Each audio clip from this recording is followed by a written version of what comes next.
Assalamualaikum warahmatullahi wabarakatuh. Bertemu lagi dengan Pak Safari di Ruang Pendidik. Pada kesempatan ini kita akan belajar makna kandungan surah Al-Kautsar. Jika pada kesempatan yang kemarin kita telah belajar cara membaca surah Al-Kautsar dengan baik dan benar, beserta pembahasan tentang tajwidnya, maka pada kesempatan kali ini kita akan membahas makna surah Al-Kautsar. Apa saja ya makna surah Al-Kautsar? Yuk kita cari tahu bersama-sama. Sebelum kita melakukan pembelajaran pada kesempatan kali ini, marilah kita berdoa terlebih dahulu. Semoga Allah Subhanahu wa Ta'ala berkenan membukakan pintu hati dan pikiran kita untuk menerima ilmu yang diajarkan pada kesempatan kali ini. Tirukan Pak Guru ya. A'udzu billahi minasy syaithanir rajim. Bismillahirrahmanirrahim. Alhamdulillahi rabbil alamin. Ar-Rahmanir Rahim. Maliki yaumiddin.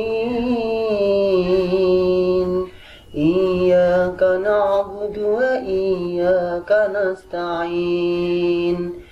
Ihdinas siratal mustaqim. Siratal ladzina an'amta 'alaihim ghairil maghdubi 'alaihim waladdallin. Rabbi zidni ilma warzuqni fahma. Amin ya rabbal alamin. Demikian tadi kita telah berdoa bersama-sama. Semoga Allah Subhanahu wa Ta'ala memberikan kepahaman kepada kita semua.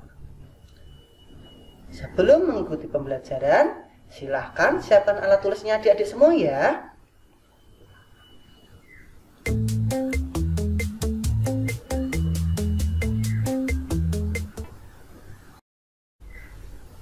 Makna surah Al-Kautsar. Surah Al-Kautsar berisi tentang perintah untuk bersyukur kepada Allah Subhanahu wa Ta'ala. Pada ayat pertama disebutkan bahwa Allah Subhanahu wa Ta'ala telah memberikan nikmat yang banyak. Kenikmatan tersebut antara lain adalah keimanan, kesehatan, kebahagiaan, kepandaian, rezeki, orang tua yang penyayang, sahabat yang baik, dan lain sebagainya. Nah, pada ayat yang kedua, Allah Subhanahu wa Ta'ala memerintahkan kita untuk bersyukur dengan cara menjalankan sholat 5 waktu dan memberikan kurban. Salat merupakan ungkapan syukur karena kita menjadi orang yang beriman. Sedangkan berkurban adalah bersedekah kepada orang yang membutuhkan seperti fakir, miskin, anak yatim, dan orang-orang jompo. Berkurban ini adalah memberikan daging ya, yaitu dengan cara menyembelih kambing, sapi atau kerbau, atau juga boleh onta.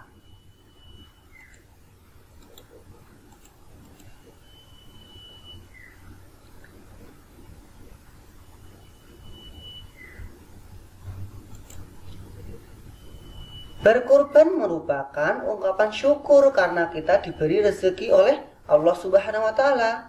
Orang yang tidak mau bersedekah, maka ia termasuk orang yang tidak bersyukur.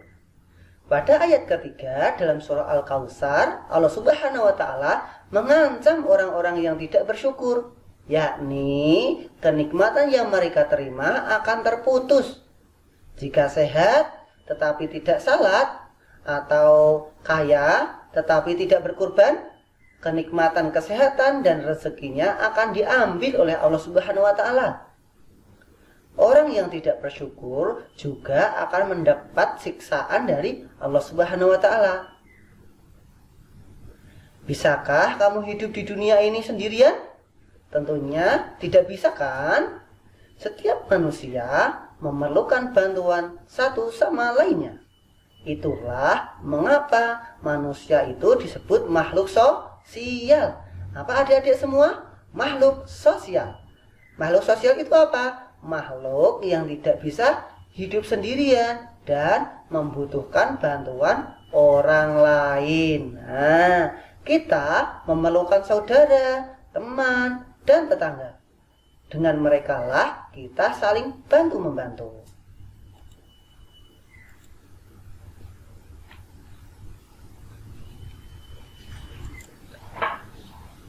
Peduli sesama adalah memperhatikan nasib orang lain. Orang lain sama seperti kita. Di dunia ini setiap orang nasibnya berbeda-beda. Ada yang kaya, ada juga yang miskin.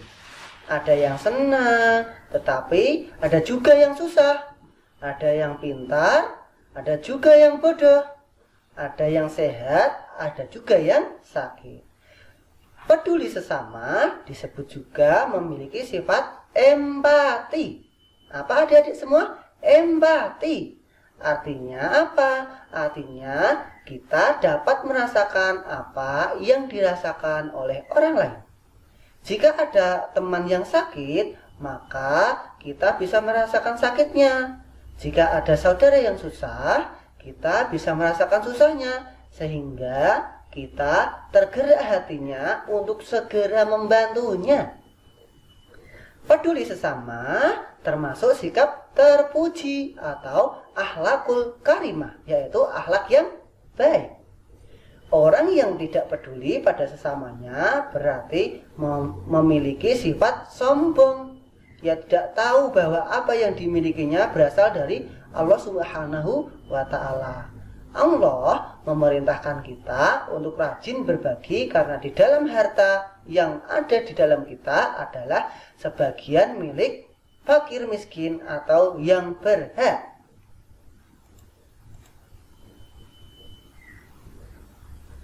Jika kita peduli kepada fakir miskin, kita berdosa.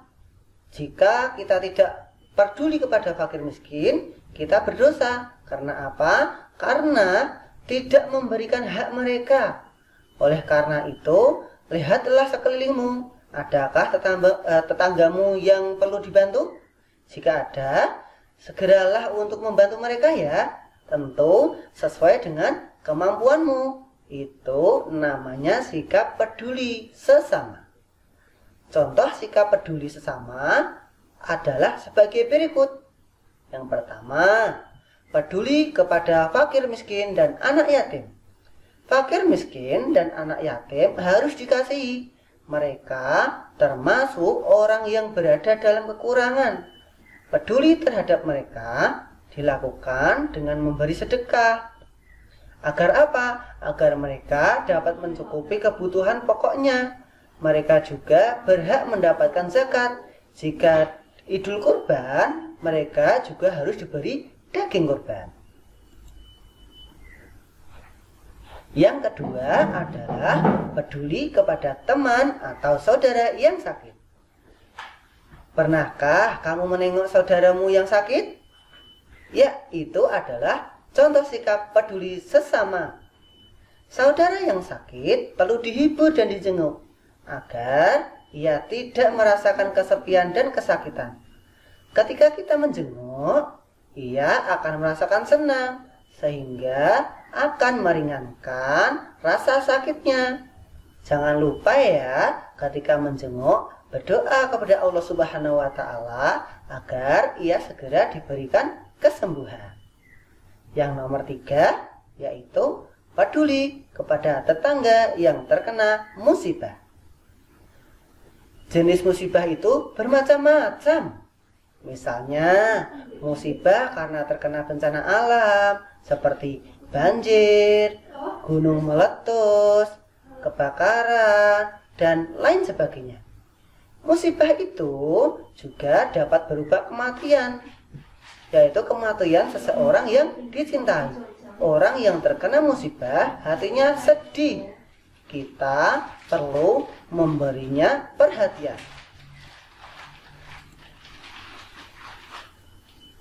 Yang keempat yaitu peduli kepada teman yang kesulitan belajar. Nah, teman-teman, bagaimana? Pastinya ada ya teman yang kesulitan belajar.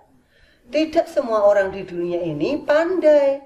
Ada yang sulit dalam belajar sehingga mereka mendapat nilai yang kurang baik.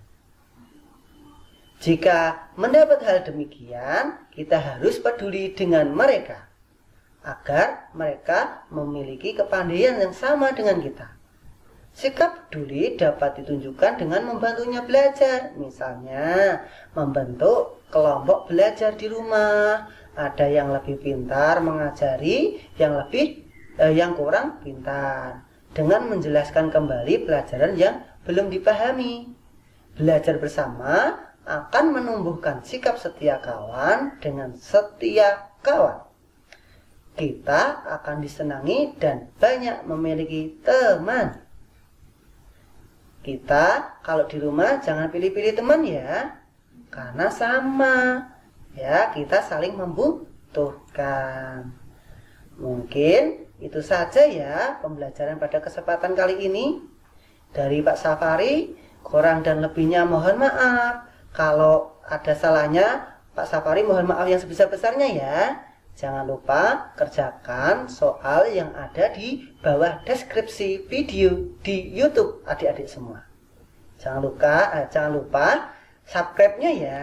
Dari Pak Guru akhiri. Assalamualaikum warahmatullahi wabarakatuh.